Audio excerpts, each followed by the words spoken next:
सुबह के लगभग 5 बजे थे। गांव की गली में अभी अभी हल्की रोशनी फैलना शुरू हुई थी।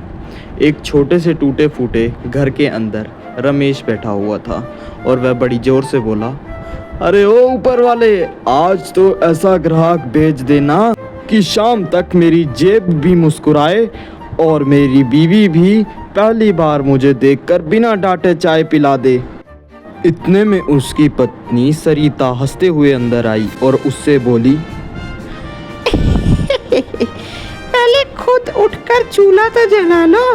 ऊपर वाला भी सोचता होगा कि ये आदमी दुआ कम और मजाक ज्यादा करता है मेरे से। रमेश हंस पड़ा। वह बोला, अरे भाग्यवान, अगर हंसना छोड़ दूँ ना तो ये गरीबी मुझे देखकर खुद रोने लगेगी। इंसान की जेब खाली हो सकती है लेकिन उसका दिल कभी खाली नहीं होना चाहिए। जब तक चेहरे पर मुस्कान है तब तक हर मुश्किल छोटी लगती है। देखना, एक दिन यही टूटी फूटी रेडी और पूरे गांव का सबसे बड़ा मशहूर होटल बन जाएगी। लोग सिर्फ छोले भटूरे खाने नहीं आएंगे बल्कि हमारी हंसी भी सुनने आएंगे। यही मेरा सपना है बस। की पत्नी हंसते हुए बोली, ठीक है, पहले छोले देख लो। रात भर भिगोए थे, कहीं तुम्हारी तरह आलसी बनकर सो तो नहीं गए। जरा भगोना खोलकर देखो, कहीं ऐसा ना हो कि ये भी सुबह सुबह उठने से मना कर दें। अगर छोले नहीं फूले तो ग्राहक कहेंगे कि रमेश भैया छोले की जगह कंकड़ परोस दिए और फिर पूरा बाजार तुम्हारी दुकान का नहीं तुम्हारे बहानों का स्वाद लेने लगेगा। जल्दी देखो, कहीं ये छोले भी तुम्हारी तरह रजाई ओढ़कर आराम से खर्राटे तो नहीं मार रहे। रमेश छोले का भगोना खोलकर देखने लगा और नाटकीय अंदाज में बोला, वारे छोले, तुम तो मुझसे भी ज़्यादा फूल गए हो। अगर ऐसे ही फूलते रहे ना तो आज आधा गांव खिला दूंगा। अरे तुम्हें देखकर तो लगता है कि रात भर किसी ने तुम्हें दूध बादाम नहीं बल्कि खुशियों का टॉनिक पिला दिया हो। बस अब तुम इतने स्वादिष्ट बन जाना कि जो भी एक कोर खाए वो अपनी उंगलियां चाटते हुए बोले, भाई एक प्लेट और लगा दो। अगर ऐसा हो गया आज की कमाई में तो मज़ा ही आ जाएगा। दोनों पति पत्नी ठेका लगाकर हंसने लगे। थोड़ी देर बाद रमेश अपनी पुरानी लकड़ी की रेडी पर बड़ा सा भगोना रखकर अपने शहर की ओर निकल पड़ा। उसका छोटा बेटा चिंटू इतनी देर में दौड़ता हुआ आया उसके पास और वह उसके पास आकर बोला, पापा, अगर ज्यादा कमाई हुई ना तो मेरे लिए नया क्रिकेट बैट ले आना और वो क्रिकेट बैट से मैं पूरा टूर्नामेंट जीत जाऊंगा। तुम फिक्र मत करना। पापा, पता है क्या, जब भी मैं अपने दोस्तों के साथ खेलने जाता हूँ ना, सब मेरा मजाक उड़ाते हैं। कोई कहता है, अरे इस पे बैट तो है लेकिन लकड़ी का है। कोई कहता है मम्मी के कपड़े धोने वाली थापी से खेलता है, इससे क्रिकेट नहीं चूल्हा जलाओ।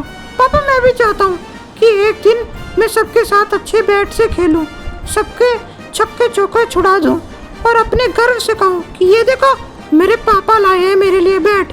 मुझे कोई महंगा बैट नहीं चाहिए, बस इतना अच्छा हो कि मैं बिना डरे उससे खेल सकूं। अगर आज आपकी अच्छी कमाई हो जाए ना तो मेरे लिए वही सबसे बड़ा तोहफा रहेगा और वही वाला बैट लाना जो मैंने आपको दुकान पर दिखाया था, ठीक है? रमेश ने सर खुजाते हुए बोला, बैट तो मैं ले दूंगा बेटा, लेकिन अगर आज कमाई ना हुई तो फिलहाल तुम अपनी मम्मी की उस थापी से ही खेलना। मैं खुद गेंदबाजी कर दूंगा, अंपायर भी बन जाऊंगा और अगर कोई आउट नहीं मानेगा तो थर्ड अंपायर बनकर फैसला सुना दूंगा। अरे जब तक तुम्हारे पापा की जेब में पैसे नहीं आते तब तक तुम इसी थापी से खेलो। थोड़ा समझो बेटा मेरी बात को। अगर मैंने अभी तुम्हारे लिए बैट ले आया तो फिर खाने के लिए कुछ नहीं बचेगा। बेटा आज नहीं तो कल मेहनत ज़रूर रंग लाएगी। जिस दिन हमारे पास छोले भटूरे बेच कर एक होटल हो जाएगा उस दिन तुम्हारे लिए बैट पक्का लाऊंगा। अरे कोई नहीं पापा, मैं समझ गया। आप अपने हिसाब से बैट ले आना, बस बाकी आगे का बाद में देखेंगे। इतने में साथ वाले घर का पड़ोसी कल्लू काका आया और उससे बोला, अरे ओ रमेश बेटा, जरा इधर तो सुन, आज तेरे मशहूर छोले भटूरे का क्या रेट चल रहा है? कहीं ऐसा तो नहीं रातों रात तू बड़ा व्यापारी बन गया हो? अरे दाम इतने बढ़ा दिए हो कि छोले भटूरे खाने से पहले बैंक से लोन लेना पड़े, या फिर आज भी गरीबों का ख्याल रखते हुए वही पुराने वाला व्यापार के टाइम का रेट रखा हुआ है? पहले रेट बता दे, फिर मैं तय करूँगा कि प्लेट खाऊं या ना खाऊं, या सिर्फ खुशबू सुनकर ही अपने दिल की तसल्ली बिठा लूं। रमेश मुस्कुराया और बोला, अरे काका कैसी बातें कर रहे हो, आपके लिए तो फ्री है फ्री, आप इतनी फिक्र मत करो रेट की। काका बहुत ही ज़्यादा खुश हुए, लेकिन इतने में रमेश तुरंत बोला, बस एक शर्त है काका, खाते वक्त मेरी इतनी ज़ोर ज़ोर से तारीफ करना कि सामने से आने वाला हर आदमी यही समझे कि गांव में कोई 5 सितारा होटल खुला है। ऐसी एक्टिंग करना कि लोग पूछने लगे, भाई साहब ये छोले भटूरे तो बहुत लाजवाब हैं। बीच बीच में अपनी उंगलियां चाटते रहना काका, आंखें बंद कर कर कहना, वाह ऐसा स्वाद तो मैंने अपनी पूरी ज़िंदगी में नहीं खाया। अगर हो सके तो प्लेट ख़त्म होने के बाद भी कहना कि एक प्लेट और ले आओ, बेशक खाई ना जाए, लेकिन एक्टिंग करने में क्या जाता है, एक्टिंग करने में तो कोई कुछ भी बोल सकता है। 1 प्लेट 2 प्लेट 10 प्लेट, अगर भीड़ और बढ़ानी है तो ज़ोर ज़ोर से बोल देना, अरे जल्दी आ जाओ जल्दी आ जाओ, देर कर दी तो सारे छोले भटूरे ख़त्म हो जाएंगे। ऐसा सब बोल के मेरी तारीफ़ करते रहना, ताकि मेरे ये सारे छोले भटूरे आज फटाफट बिक जाएं। ठीक है काका, बाकी फ्री में खिलाने वाला सौदा डन।